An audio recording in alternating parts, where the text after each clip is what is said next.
Okay, so it is one single loose, slow line. Pretend that you are crawling on your skin like a snail that goes down into the wrinkles and comes back out to the top of your hand again. You are defining the outside edges as well as the inside edges at the same time. You're crawling along your outline, crawling into the wrinkles and crawling back out to the outline like a snail. You're not skipping all over your page. You're not picking up your pen. So let's do something called a contour drawing. Contour means edges around and within, okay? So one single loose, slow line of your hand drawing for Artsonia. So I'm gonna take the same pose.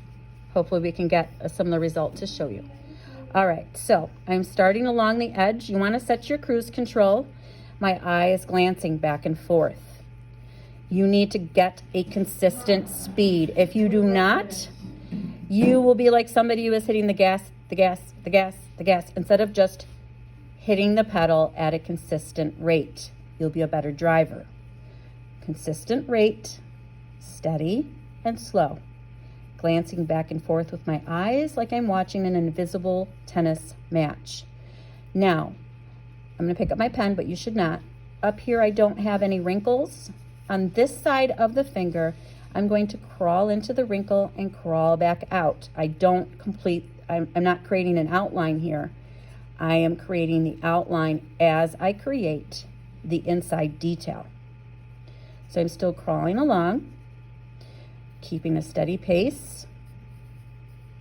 You don't want to hurry your detail at all because you will get a weird sort of straight line. You don't want to do that. Steady your pace.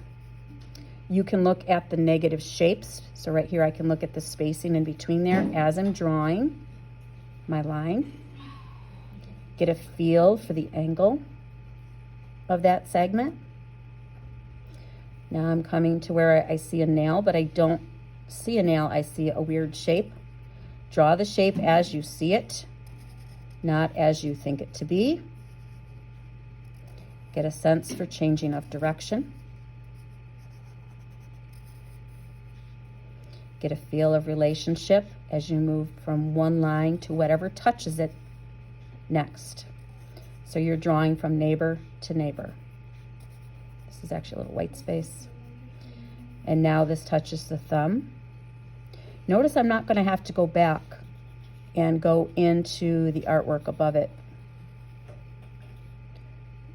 Here I'm drawing the nail. It's okay if things are squiggly. You are trying to notice as much detail as you can. We want distortions to be allowed to happen. Get a sense for the lines on the knuckle. If they curve, they will suggest like a cylinder form. And I can already tell my thumb is way too small.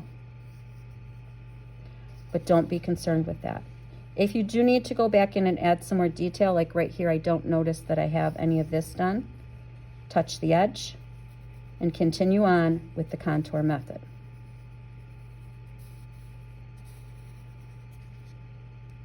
Okay, so that is my contour. As you draw, your best bet is to not talk so that you can concentrate better. Talking is in your left brain mode. Noticing spatial relationships is in the other side of your brain. So don't fry your cross connectors in your brain. Keep it to the right-hand side. Look at spacing between fingers. Consistent, one single loose, slow line. And I'm going to add here